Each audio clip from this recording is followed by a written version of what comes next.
1, 2, 3, 4.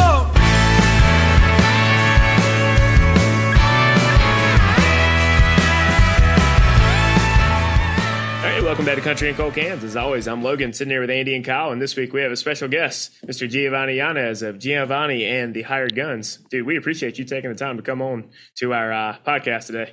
Man, thank y'all for having me. This will be fun. I'm Hell excited. Yeah, dude. Always.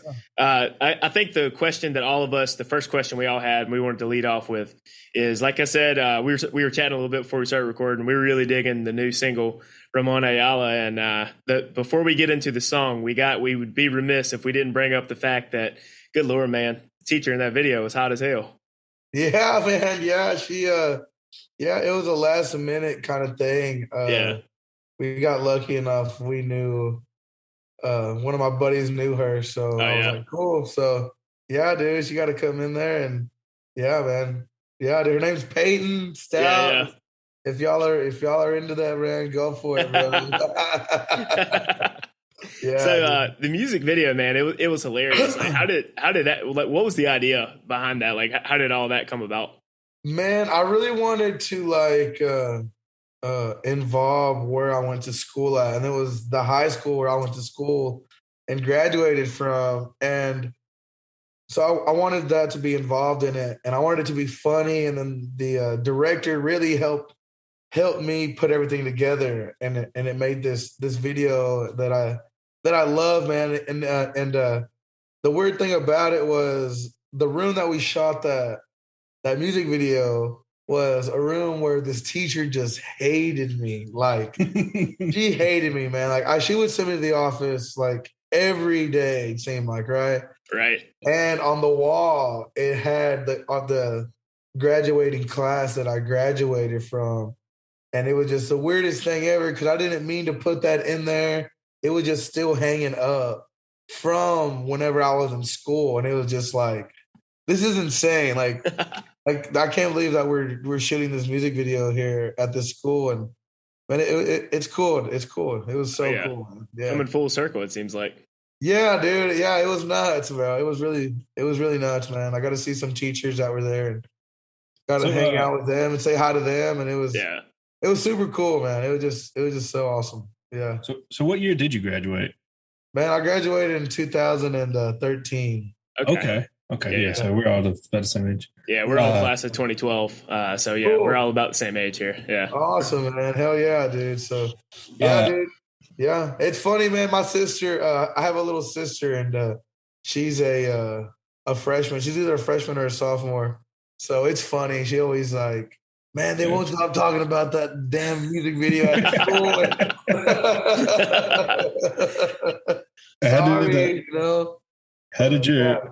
How did your bass player feel about? I think your bass player feel about being to be the principal.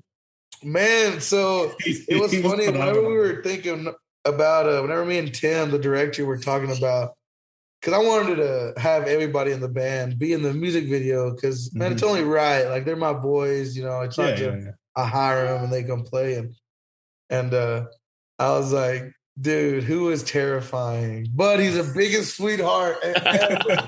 He's the biggest sweetheart ever. And I was like, Trejo. I could see him being that mean motherfucker of a mustache. Yeah, man, he does a good job being that dude. And man, he did awesome, dude. And man, it was crazy. Like we didn't force anything whenever we did that. We were just having fun. Like, the director was just like, I've never worked with guys that were just this easy as in, you know, nailing it. You know what I mean? Like, it was fun, man.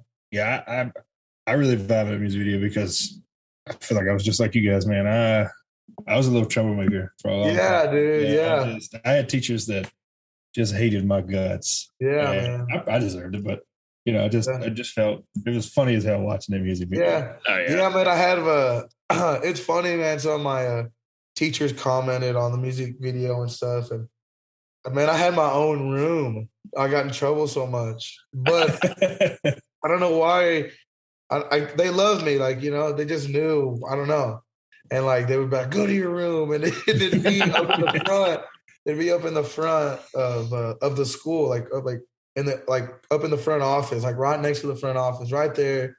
and it looked like a little solitary confined. I had like one window, and that was my room. Like, go to Gio's room, and that's what they've called it since, man. And it's funny, man. It's crazy. Now I feel like with your music career taking off like it has, people probably want to get sent to Gio's room. Right. Oh man, I hope not, man. But yeah, dude. But yeah, it's crazy, man. Everything is it's insane. I just had a meeting with our management, our new management earlier, and they're just like, man, you all are killing it. They're like, since we joined y'all have, increased, 120% or some shit. And I'm like, cool, bro. I don't know what that means. Like, because y'all signed up with the same management team that are they still with or used to be with Green Day, right? Yeah. They still manage Green Day, Weezer, and that's huge. And a Fallout Boy.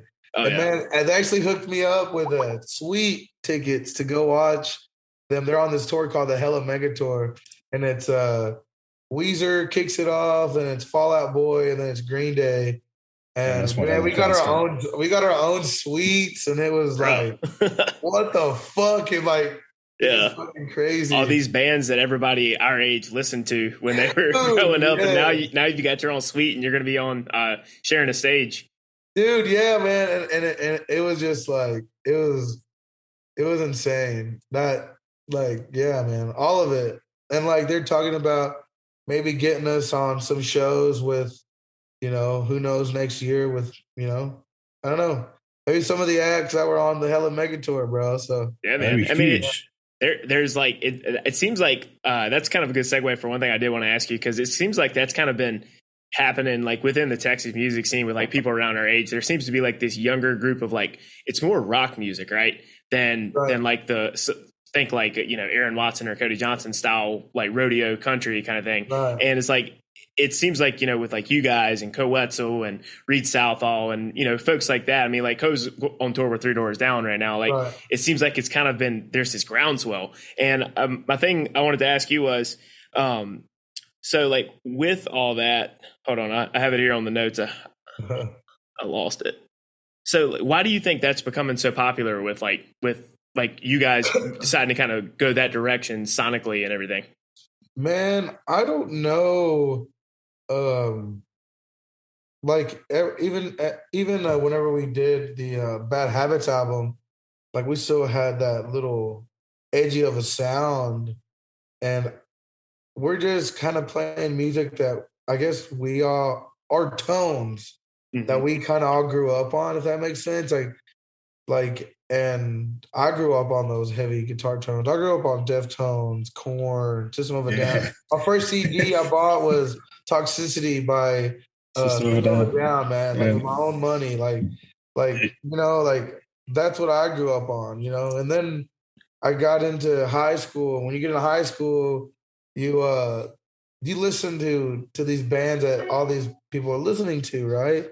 And at the time, I was at a country school, a small town school, so it was just, that's what we listened to. So that's what we could talk about, and we could take girls out dancing and go to these bars and just do those kind of things, man. But I was always like and I am still a rocker at heart, and that's what I try to embrace. Like whenever we play our shows, like I'm trying to be a fucking rock star when I'm fucking up there on the stage, man. I'm trying to fucking get everybody hyped up. I'm trying to get everything going and working. So not only do I have fun, but I want everybody in the crowd to have fun, man. Like, there's just a different energy at a rock show. I mean, it's one of those things that it just, like you said, it gets people hyped for whatever reason, and you kind of want to blow the doors off the place. Because I did see Charlie Stout tweet a few months ago that kind of made me laugh. He was like,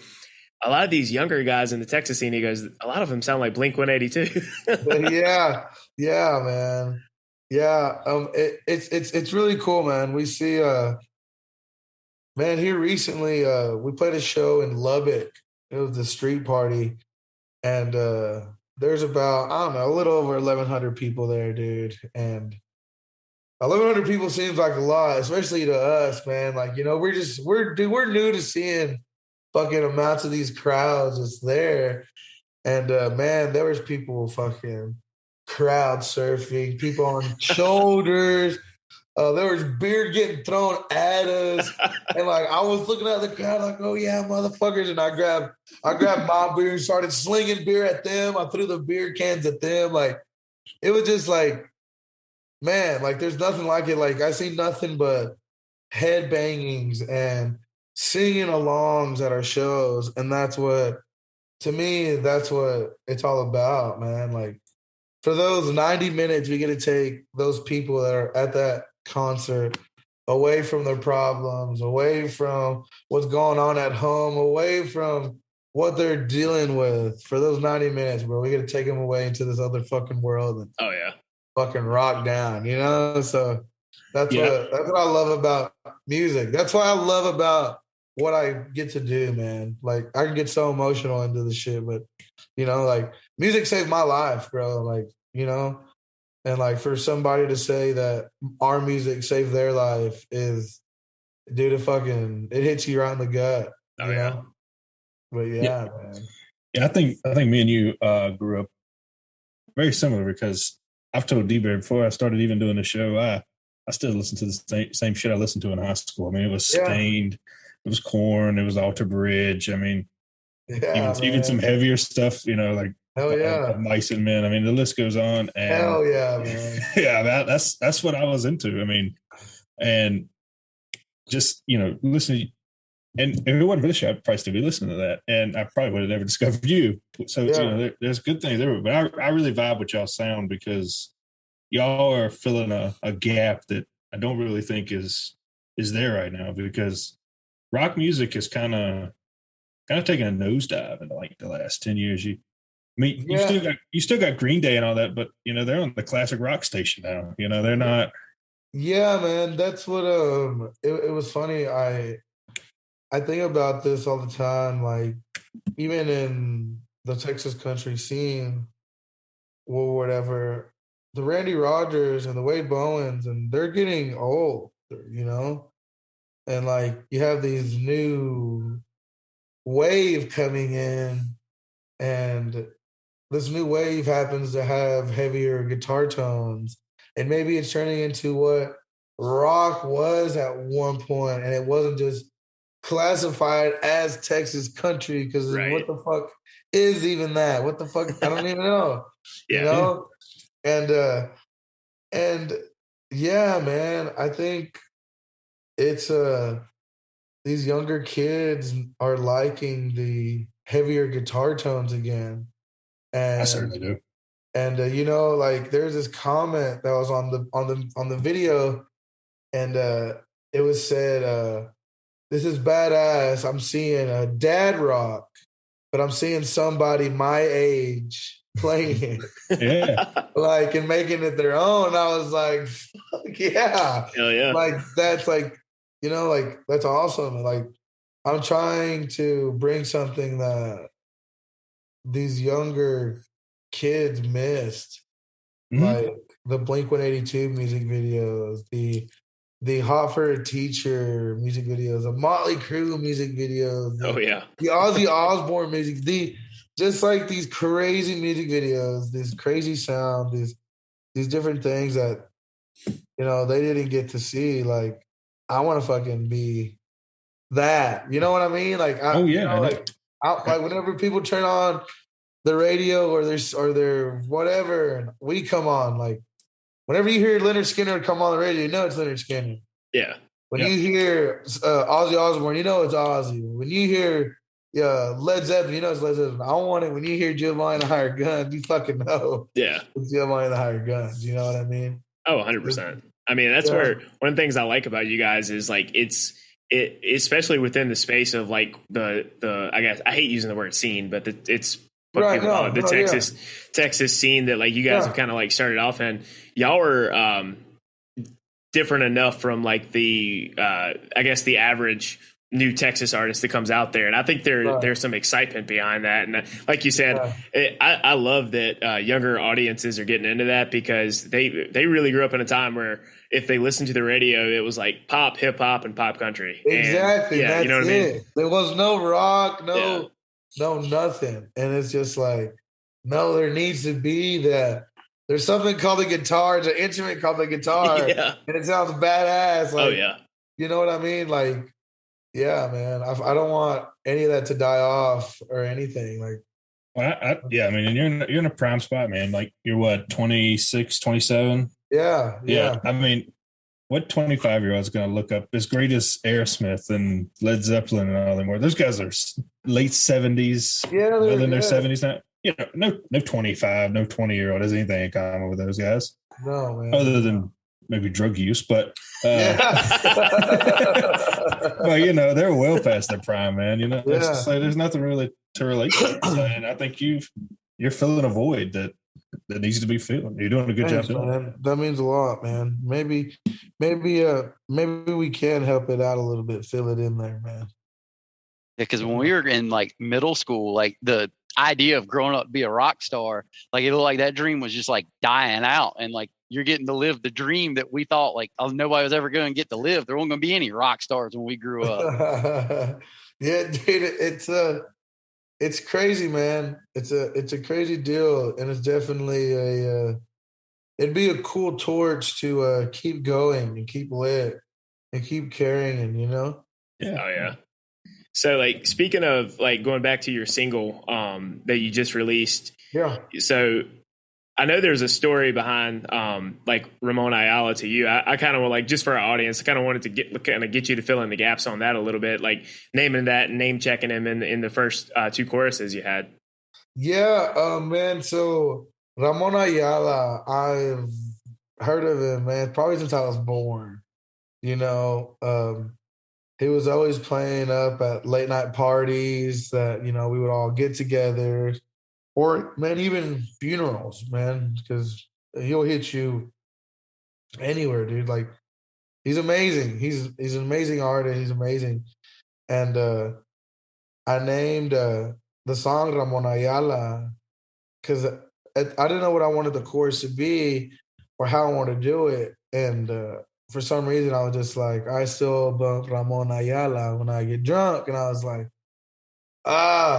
that's it, man. Like, that's what it is, because I do, man. I do still jam him whenever I've had a couple of whiskeys, you know, and get to feeling good and want to crank up some loud music, you know. And so, yeah, man, he's been around literally my entire life. Like, I've just known of Ramon Ayala. I've never met him, but I've listened to his songs. All his songs are amazing, man. They're all wonderful ballads, bro. Yeah. So I feel like I had to, I don't know, you know. It's a good way too to be able to like introduce his music to a whole another generation of people too, because like when people see the name of the song, they're going to be like, I wonder what that means. They're going to Google it and they're going to discover his music on Spotify and everything. So I think that I think that's a cool thing, man. That's what I did. I had no idea who he was, but learned pretty quick. I do want to. Who is the Selena reference? Selena, Selena Castaneda from Selena and okay, and Los Dinos, yeah, just from down here, just kind of a little Texas Tejano kind of thing was to mention her to her in this was I still bump Selena when I get drunk, so.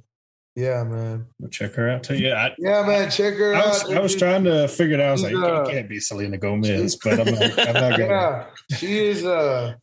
She's awesome, man. Yeah, check her out. It's Selena y los Dinos, and man, they play like Bidi Bidi Bamba. They play like, I don't know if you heard that song, man, but it's awesome. It's badass. It's a banger. Like, yeah, dude, she was a real big a thing in Texas, and was growing out and was being this big influencer to kids of all ages and women, because she was a Latina woman, man, and she was just something that us as Hispanics could look up to. You know what I mean? And unfortunately, she got killed by her manager, man. Oh, wow. And yeah, so man, it's a great story, dude. You should look it up. There's a movie that J Lo's in it, and she plays Selena, and it's called Selena. Man, I highly recommend watch that movie. Google who Selena is. Her brother, um, uh, AB.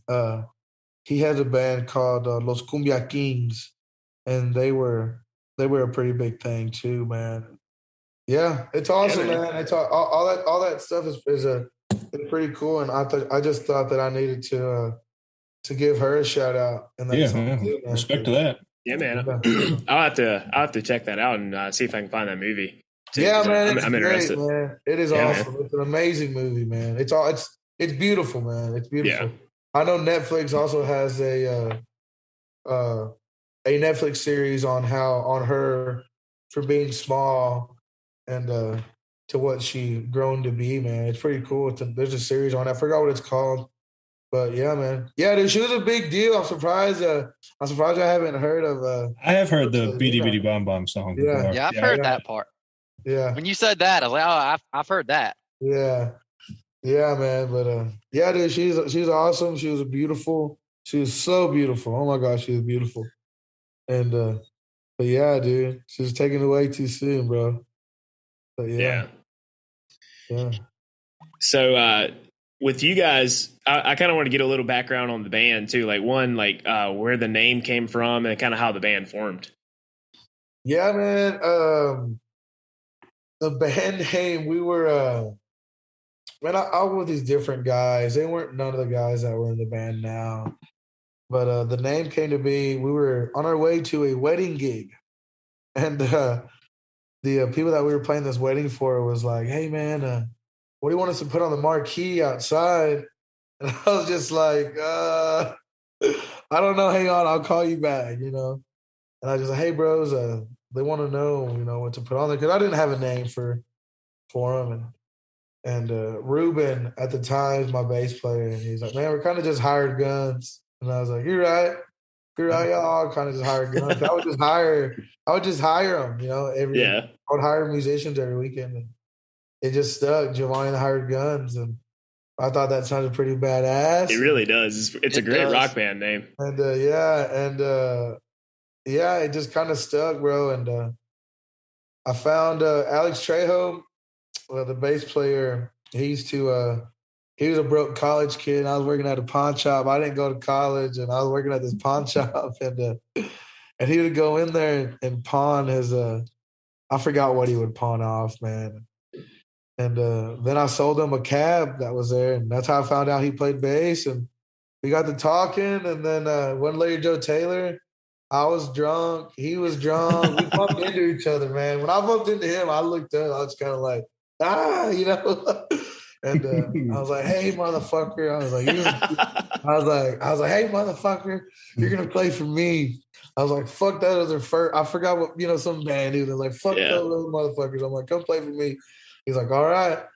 And that next week, man, yeah, he was on. And then I suddenly met Chance Bannister. He was in the band for a while. He recently left, you know, stay at home and take care of the family. He's about to be a dad. So, you know, he's going to be off the road for a little while. But, you know, he still helps me out, man. Every single day he looks over my books, everything, man. So he's still a part of this thing. Giovannie Hired Guns would not be Giovannie Hired Guns if it wasn't for Chance, man. Right. So, big shout out to him, man. I love Chance. And then who took his spot was I was kind of at a loss because whenever Chance told me he couldn't play anymore, like that was my boy. Like my boy, dude.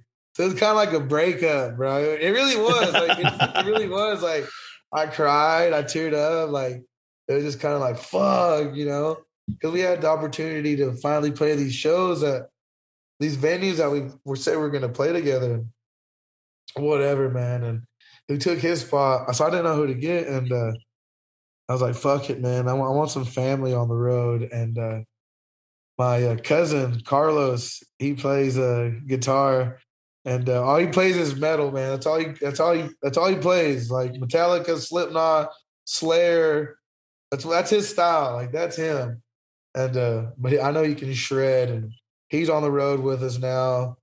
And Jared Flushy, I don't know if y'all heard of Jared Flushy, but he plays the other guitar, other electric guitar. And then Milton Tolles, man, he plays the drums. He's from Lawton, Oklahoma. And yeah, and then I got Cade, our media guy, Cody, our merch guy, and Thomas, our front of house guy. And that's Giovannie the Hired Guns right there, bro. So yeah, man. Squad. Yeah, man. Yeah. So yeah. What did y'all start out playing? Like when y'all first started, were y'all playing covers or like what type of music were you playing then? Yeah, man. I mean, basically any, the Randy Rogers, the William Clark Green covers, at the time the Six Market Boulevard covers, and then you would throw in one of your songs that you thought was badass, and yeah, man, it was just things like that, man. Just my favorite is Randy Rogers, man. He is my all-time favorite. And it was nuts that we just played a show with him, man. And dude, it was full circle. It was full circle. He was literally 15 feet from me. And he was playing on stage, and I was singing every one of his songs, bro. And I had to leave because, dude, I started tearing up, man. I was like, fuck, dude, I can't believe this is real. Like, oh yeah. Yeah, it was super cool, man. Yeah, I'm a big Randy Rogers fan, so I'm right there with you on that, man. Yeah, like dude, I've been a big fan of his for. He was actually probably the first like artist from like the Texas music scene that I discovered when I was in like high school. Yeah. So it's like in some ways he was my introduction, and then some other bands that I found later on kind of got me obsessed enough that we started a podcast. Yeah, dude. Yeah, man. He probably is my all-time favorite. So I hope he don't watch this podcast. I'm just kidding. I hope he does, man. But yeah, dude. Yeah, he's pretty cool, man. Got to meet all his boys, and they were all. That band is so cool. They're all sweethearts, man. They're all sweethearts. Oh yeah, so, it was cool. It was super cool. So how is starting off in like the Texas music scene kind of helped a young band like that was just trying to get their feet wet? Because I've always heard it's kind of like a family atmosphere as opposed to like some other music scenes. Yeah, man. I don't think here in Texas. I think it's maybe a Texas thing. I'm not sure, but definitely you gotta earn your shit, right? Mm-hmm. Oh yeah. You gotta earn your shit. You just they treat you like family, 100%. Right. Like they support you. They say, go and do this, go and do that. Blah blah is what I can tell you. But if you're saying if they're gonna put you in front of a big show or something, right? You still have to cut your teeth and have good songs. Yeah, you gotta earn that shit. Yeah. But other than that, man, I mean, it really is a big, huge fucking family, man. Like, I can call anybody up from the bands that we've played with and shoot this shit like nothing. Like they're awesome, man. The Dylan Wheeler camp, I love them motherfuckers. Yeah. I love those boys. Co-Wetzel, man, their camp. I love them, dude. They're amazing guys, man. Just everybody. Cody West, man. All of them, man. All of them, man. All of them are they're a great group of guys, man. So it's cool because I don't know. Nobody thinks that anybody is better than the next person, if that makes sense. Oh yeah. Like everybody respects their hustle. Like man, I think I went out for fucking wine the other day, and I was drinking wine and fucking eating the goddamn cheese and the cracker shit that they have there. I don't know, dude. I was trying to be fancy, just like whatever. And this band showed up and loaded in, and the hustle the respect that I had for them, like I knew what it was like to load in, not knowing what the fuck you're gonna get into. You're just loading in and about to play in front of these random motherfuckers. Right. Probably don't give 2 fucks about you. And it was cool. Like after they got done, after every song, I'd fucking yell. I got a little drunk, wine drunk. So I got it a little loud. I was like, hell yeah. Like I make sure, bro. I make sure that there's at least somebody out there listening, man. Oh, yeah. Respect to that. Yeah, dude. It was cool. For sure. So, how much has your life changed? You did that music video at your local town high school. You've probably become a bit of a local celebrity, no? Man, yeah. Yeah, a little bit, man. It gets weird when you go grocery shopping and you know that somebody's like watching you. Right. Yeah. You're just like, okay. And you stop for a long time and like look at like the cheese, like, I wonder what cheese I want, like some random bullshit like that. And they just keep following you. And then right when you're about to fucking leave, they follow you this entire time. And right when you're about to leave, can I take a picture with you? Motherfucker, you could have asked me back, whenever I first, whatever. Yeah. But yeah, it's cool, man. It's cool and crazy at the same time. It's still I don't know how to take it sometimes, man. It's I don't know. Yeah. It's fuck, dude. I have no idea how to. Yeah. Hey, there's no way we could relate because ain't nobody recognize us unless we go back to our small ass hometowns. Yeah, it is. Yeah, man. It's cool. It's cool, and yeah, I guess. Yeah, man. It's weird as fuck, dude. I'm gonna be honest with you. It's weird as fuck. I bet it is. It's so fucking weird. Yeah, it's super fucking weird, man. Like. Yeah, man, I think I ordered DoorDash the other day. And like, I answered the door and he's like, oh, hey. He was like, I thought it was Giovannie, like from the band, man. Like, I like your music, man. I'm like, fuck, hell, thanks, man. Like, like pretty awesome. Yeah, it's pretty cool. It's cool stuff like that, man. That definitely makes me realize, like, holy shit, something's fucking happening. Yeah, it definitely I think it also kind of probably validates like that, y'all's music is badass too because it's resonating with people. I mean, your DoorDash guy recognized you, so yeah, man, yeah, that was pretty wild, yeah. So you mentioned Larry Joe Taylor Fest a few minutes ago. As 3 guys who are from North Carolina and 2 of us haven't spent much time in Texas, tell us a little bit about that, man. Playing that and what the whole like vibe is like there. Man, I've heard some crazy stories. It is, man, it's wild. It's a fucking marathon. It is not a sprint. It is a fucking 5 days, I think. 5 days of just brutal fucking drinking, listening to music, passing out, waking up again, not knowing where the fuck you're at, just drinking again. It is the ultimate party, man. With some of your favorite bands that are there jamming out, and then your friends are all there, so the vibe is just like hell yeah. People get coolers, stand on coolers. They have these damn wagons that they make. Oh yeah, like like they get like fucking pontoon boat seats that you can open up and shit. Like they make their own coolers. They're like this big ass fucking seat. It's on a wagon and it's just getting pulled around, man. They have different flags. They have these flags, man. And like they put up these flags and it's either this group of Marines are over here or this fruity groups over here or whatever's going on over here. They just have different flags at different spots and it's just fucking, I think the last year that I went to, I think it was like 80,000 fucking people there Saturday night. Just fucking just a fucking ocean of people.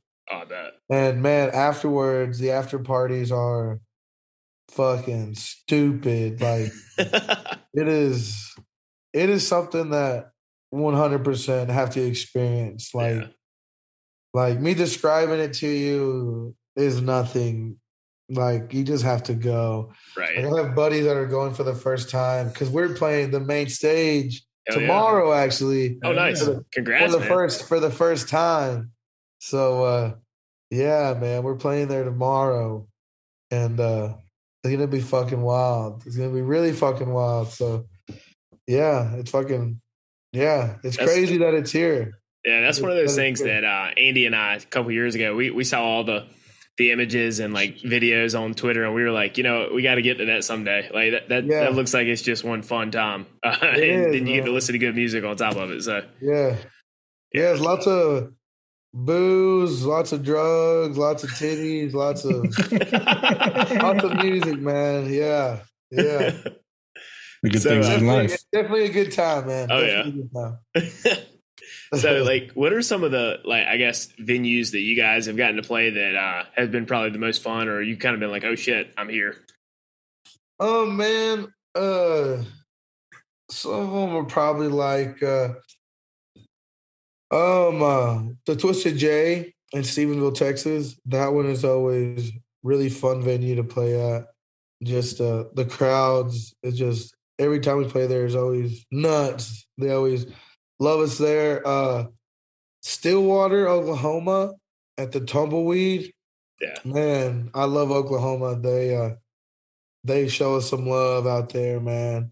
We also got to play Billy Bob's at the world's largest honky tonk, man. And that was pretty cool. We got to have our own headlining spot there. We got to play there. We got to play at we got to open up for Jason Aldean, Kane Brown. Kane Brown at Globe Life Park here in Texas, man. And that was our first stadium show, bro. How did that come about? We look like fucking amateurs, bro. I was like, what the fuck are we doing here, man? Everybody has all their nice shit. We're just fucking rolling in our little ass amps. We're like, whatever, man. Fuck it. I don't care. We're still gonna rock out. So how did that come about?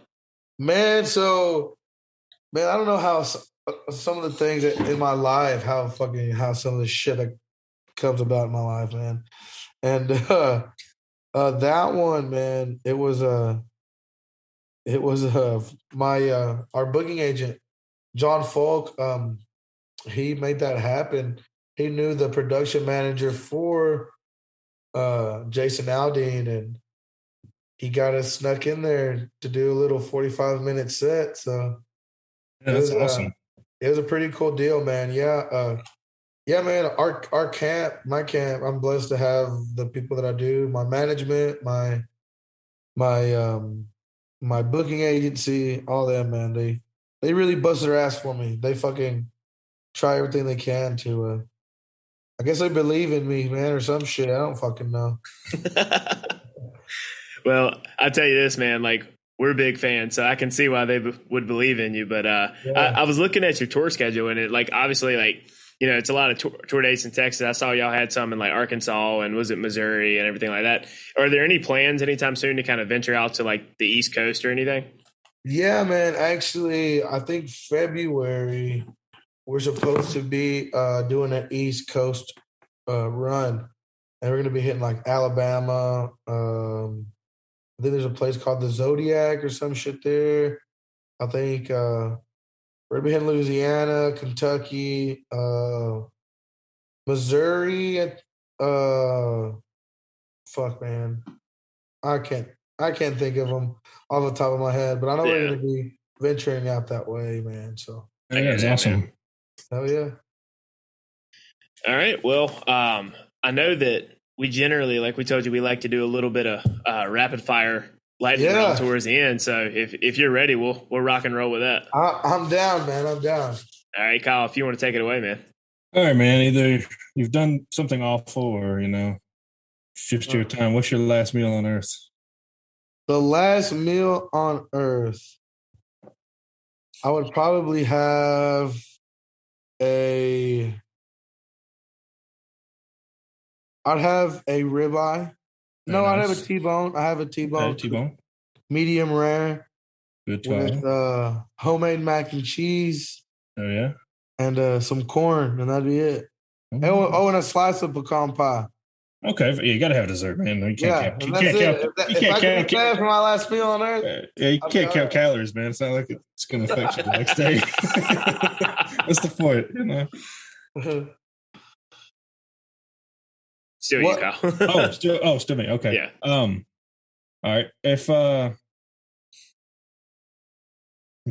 trying to, all right. he's like, hold on, let me think of something good. If you could, I had a couple. Okay. If you could take one celebrity on a date, who is it? A celebrity on a date? Yeah, you can't say no. I don't think it's a he, but if that's you, that's cool, but they can't say no. Anyone in the world. Man. Man, I would it'd probably be a dude, man. Really? Okay. Yeah, just have a conversation, Yeah. Who would that be? If he was still alive, it'd probably be Hugh Hefner. Oh, that's a bold choice, yeah. If he was alive, yeah, I would definitely. I bet he's got some hella stories. That's what I'm saying. He does. Hella experiences. I know this is weird. I'm not going to suck your dick. Hey, it ain't a date. It ain't a date. He might not take you on a date just just want to have a conversation. I just want to have a conversation, bro. Yeah. That dude has got stuff on everyone. I mean, like no one can compete with that. That's what I'm saying. No one. I mean, he just has lived. And then I would get in with Hugh Hefner. I would look cool and be like, "Oh, boom, Playboy bunnies everywhere." Yeah, hang out at Playboy Mansion. What was it, around the grotto or whatever they had? Yeah, I'd just be chilling in the pool. It's like, hey, Make that step for the next music video. That would be. Yeah, there we go. Yeah, hell yeah. That'd be dope. That's fine. All right, Andy. What's your go to late night fast food? Ooh, Whataburger. Hell yeah, good choice. Spicy or fancy ketchup? Both, man. You gotta have both. Solid. Yeah. What is the best Texas barbecue chain? Man, probably Hard 8. I've never been in that one. I don't know that one. Oh, I've tried that one. Find a Hard 8. I don't know if it's a chain. I'm pretty sure it's a chain now. If it's not a chain, can't go wrong with Dickey's. Yep. Dickey's was probably my top choice. Dickey's is good. Yeah, for sure. 100%. All right. So what is your absolute favorite light beer? Light beer? Probably a Dallas Blonde. Okay. Yeah, I like Dallas Blondes. That's good. It's a good light beer. So college or NFL?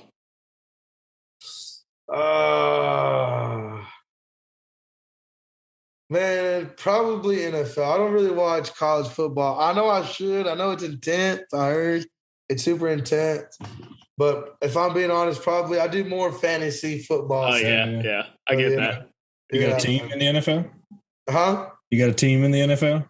Dallas Cowboys. Man. Oh, man. Me and Cowboys till I die. Gio, look, man, Andy's a Cowboys fan, but me and Kyle are Washington Redskins, or I guess I should say football team fan now. Oh, yeah. So it looks like we're evenly split on this podcast. 2 Cowboys, 2 Washington fans. Hey, there you go. Hey, hell yeah. Hell yeah, man. I got my Dak jersey in the closet, bro. Yeah, dude, he killed it in week one, man. He did, man. That was a good ass game. Yeah. I'm glad to see, even though I'm not a Dallas fan by any means, I'm glad to see Dak do well, because I think Dak is a really good dude, and like his injury last year was gruesome, man. So for him to come back and ball out like he did, like I'm happy for him. Dude, yeah, they look good, man. They did. They played. I mean, they were only a field goal away from win or tying it at least. But I mean, they just played the fucking Super Bowl winners from last year. Yeah. So I mean, they look pretty fucking good. I got hope in my boys, man. This year, for sure. I think the division's going to come down between y'all's team or our team this year. Yeah, it's going to be Washington or Dallas. Yeah, man. Hell yeah. Well, man, we appreciate you taking time to come on. Dude, thank y'all so much for having me. This was fun. I enjoyed it. Yeah, man. Anytime you want to come back on or anything when you drop a new record, open door policy, buddy. Hell yeah, man. Yeah, dude. I'll have my people get in touch with y'all, with y'all, man. Hell yeah. Hell yeah, man. That'd be something cool to do. I know we got a few things coming up, bro. So that'd be cool for sure. Yeah. Hey, man, one last question for you, guys. Yeah. What's the beverage of choice on stage? Oh, Jameson on Jameson. the rocks. Okay, yeah. Jameson on the rocks. Okay. Yeah, man. I like having a little whiskey on stage to give me a little burn in the back of my throat every once in a while. Okay. To make sure that my fucking throat's still there. You know what I mean? Oh, yes, dope. Yeah. All right, man. Jameson, man. Jameson is probably my favorite. You got to reach out for them for a sponsorship. Yeah, definitely. Yeah. Hey, Jameson, what up? All right. Well, for this episode of Country and Cold Cans, I'm Logan, sitting there with Andy and Kyle, and this week, Gia. We'll see you next time. 1, 2, 3, 4.